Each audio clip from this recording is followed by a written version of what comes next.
Down. Wonderful.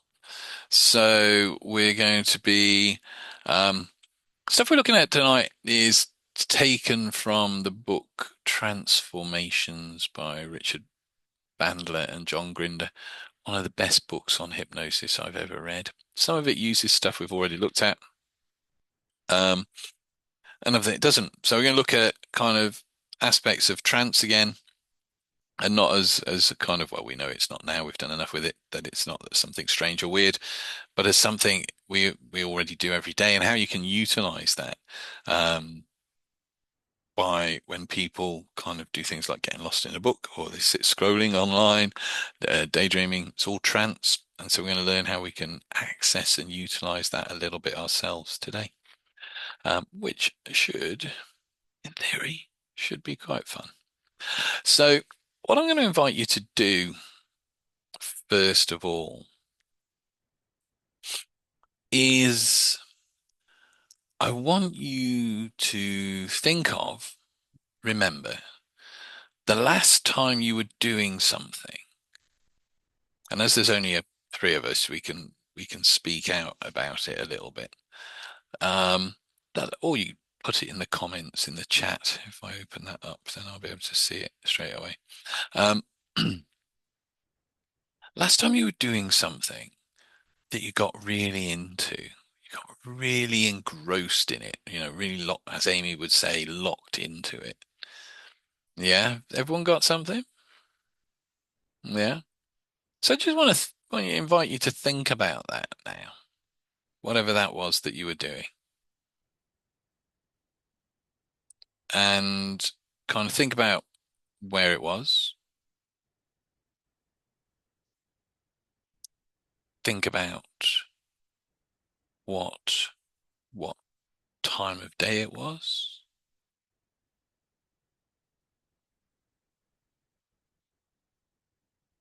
And just bring to mind that image of you doing whatever that was or whatever it was that was holding your attention.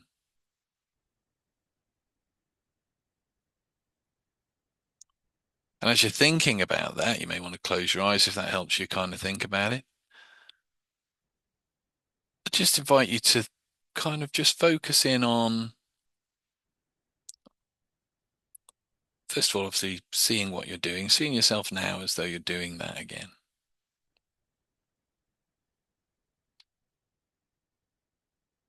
Paying attention to how it was feeling when you were doing that. So, if you're reading a book, thinking about how the book felt in your hands, the weight of the book, the feel of the paper when you turn it over, or, if you were sunbathing and just really just drifting into a nice state there. Um, the set feel of the sun, whatever you're lying on. Just really think about that, how it was feeling. And just recall any sounds, any noises that you may have heard at that time.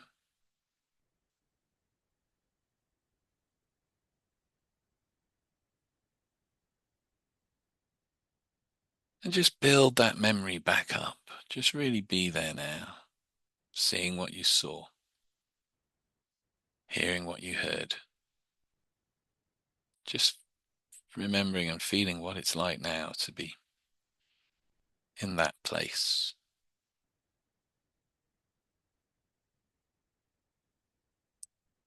And as you're doing that, maybe you can allow yourself now to relax and just let go for a moment of any of the worries and stresses of the day. So as in a moment, when your eyes are back open and you're here again, you can feel good and ready to carry on with the session. And so when you are ready, just open your eyes, come back, be here now.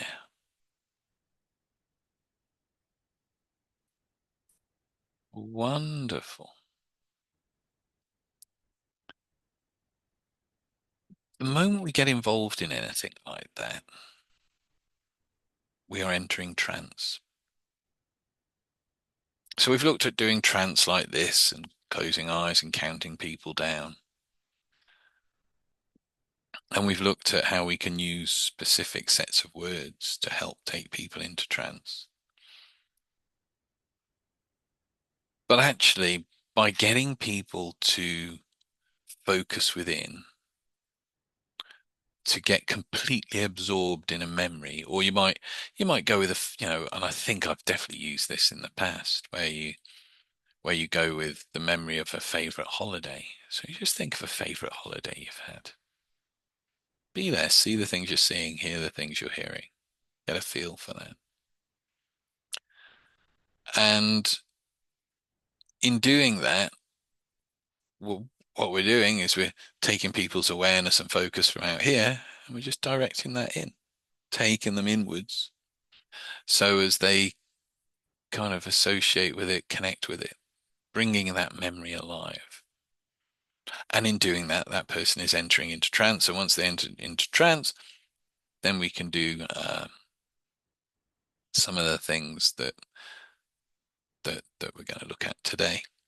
So we don't always have to be doing a big trance thing, a big hypno thing, to actually take people into trance and to help them shift state. So absorption, I can't say it. Absorption is trance. Getting absorbed in something is trance. If you remember that, you can also see within other people those times when they enter into trance. And if you can see that, then you can work with it. And we're all used to that wonderful, powerful hypnotic incantation. That's right. So if you can direct somebody into a memory, or if somebody's talking about something, you'll notice that moment where they drift from being out here to being inside. Maybe they're talking about a problem they've got.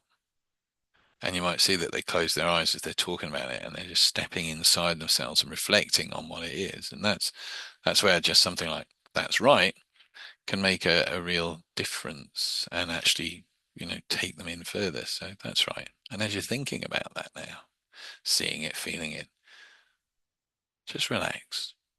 Just allow yourself to let go. So, first breakout room of the session, I'm going to invite you, we'll pair up.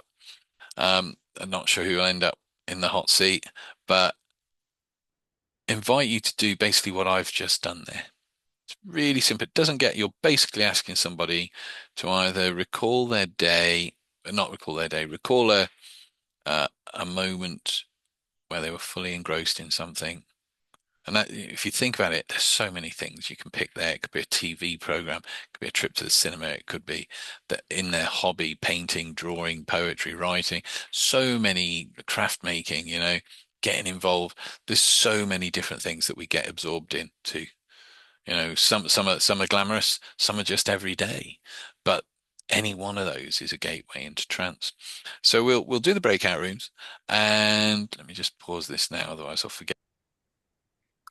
So I forgot to press record. So for those of you that didn't are watching this again, basically just got Anne to go through the days of the week, and midway unexpected, I asked her what her favorite ice cream was, and there's this moment of uh, that moment is a moment of trance. That's a moment where the mind goes into itself and goes, "What's going on? I wasn't expecting that." It's a pattern interrupt, like the handshake induction, where you see them shake their hands, and then next minute they'll move the hand up here and get them to look at it. This isn't expected. So suddenly the brain goes, "What the hell is going on?" And if you can get in and give it a suggestion before it has chance to assess, so it's a fraction of a moment, maybe a second or two tops. But if you can get in there with a suggestion, then you can help influence, um, and you can go from inducing trance to just dropping in a nice suggestion. Or what can work really well is a reframe. And a reframe is just taking what somebody's saying and feeding it back to them, but giving it a positive twist, giving it a lift. So what I'm going to ask you to do is we'll pair off into the rooms again. One person's going to just talk about their day or their something from their weekend. At a point, unbeknownst to that person, the other person will interrupt with a bit of a playful or silly question. You know, if you were a cartoon character, which one would you be? Yeah, but don't use that because now they're really expecting it. But let them talk a bit about their day. When you've got a bit of an idea about what kind of day it was, at some point, drop in that pattern interrupt. No warning, no nothing, just one sentence. What's your favorite color of orange? Which is a really stupid question because obviously it's orange. Um, Drop in the question, interrupt that pattern, wait for that pause, and then instantly start reframing their day. So, oh, it sounds like when you did X, Y, and Z, you had a really good time, or X and Y were quite challenging, but by the end of the day, at least you can say you got through that and feel good. Yeah. So interrupt the pattern, reframe with a slight positive twist to whatever they're talking about. Does that make sense? Yeah. Okie doke. I'll recreate a break and I'll pull. And yeah, if you, Yeah. Nope. There was a pattern interrupt there. Did you see that? So um, I didn't actually mean to click that. My finger twitched. I want to get one more thing in. So we've got three bits to look at. It is 8 o'clock, so I'm conscious that we won't necessarily want to go and do a breakout room off the back of this, but I will go through it. And every time I say I'm going to go through something, Anne runs away. It's almost like she suspects I'm going to kind of pick on her or something. I'm not going to do that. I know you too well, That's Rob. it. So this one is just something you can put into practice and think about. I think pretty sure we've looked at yes sets. We looked at yes sets. We've covered so much this year so far, and I'm pretty sure it's very simple. Um, you state three things that are definite answers of a positive yes. So you're sat there listening to this, you may be making notes, and you're taking on board what I'm saying. And each one of those has a yes answer to it. You then follow it with a direct suggestion. So as you sat there listening, as you're part of this group and you're in your house, you can relax and just let go a bit. And what you want that agreement, you want that yes, because the first yes is a conscious, yeah, yeah, I am. The second one will be, yeah. Third one, the mind's like, of course I am. I know this is yes, so I'll just nod. And the moment that kind of third time, you can go more, but three tends to be enough. You get those three yeses, one, two, three, get the response. So, and you sat in your room there, Yes, yeah. And I think you've been enjoying today's session. yes, And I know you've had a relaxing day. yes, And so you can relax, can you not? yes. And that's the way to frame it. And so it's like a direct suggestion dressed as a question, which then gives you the yes answer. And the mind will automatically, it's quite fun actually. You can drop these into conversations. It's pretty well how I ended up getting a free pint the first time I used this in a nefarious way. First and last time, may I add, for the recording. Um, I kind of figure once you've done that once, you want to quit whilst you're ahead. If you've used hypnotic language and got yourself a free pint and it works, then you don't want to kind of knock the odds. I can say I have 100% success rate of getting free pints using hypnotic language. So three questions that are affirmative answers that you get a yes answer for, just like I did with Anne. And the final question is the one which is a suggestive or an indirect or a direct suggestion where you're going, and so you can relax. Or it might be, someone's got a bit of a problem and they're like, oh, I can't see the answer to this. You go, okay, so we know this problem exists, right? Yeah. And we know you spent a bit of time looking at this, right? Yeah. And it's going to feel good when you get an answer to this, right? Yeah. So you can begin to discover actually how you're going to sort this out, can you not? And the unconscious mind is now just going, yeah, yeah, yeah, like one of those dogs on a parcel shelf, you know, the ones.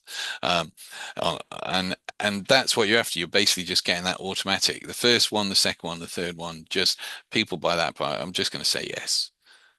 Um, and quite often they'll go, yeah, and then kind of look almost a bit puzzled as to what it was you last said.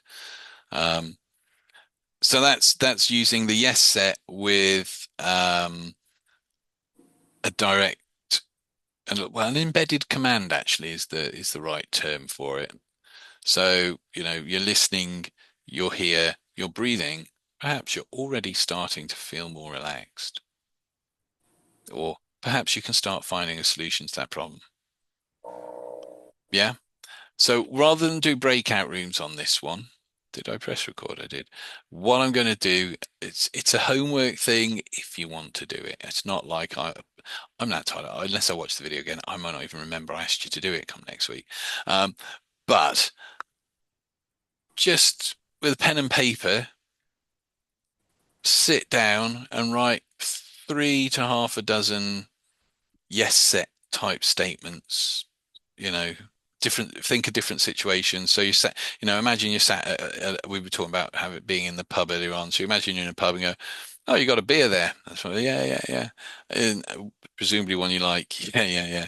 And probably a pub you like too. Yeah, yeah. And so you can get the next round in, can you not? That's a bit of a cheek one. Might not get away with that one.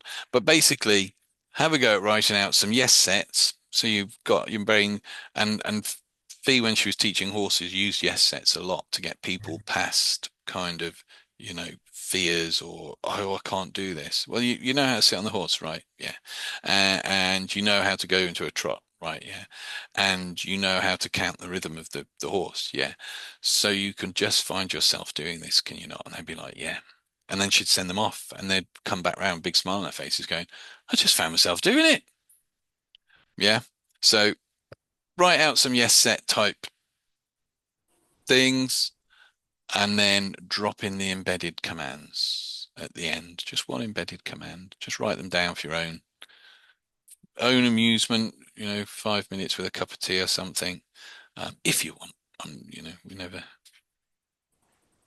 people do as much or as little as they want in between. That's fine. Fabulous. Right, let me stop the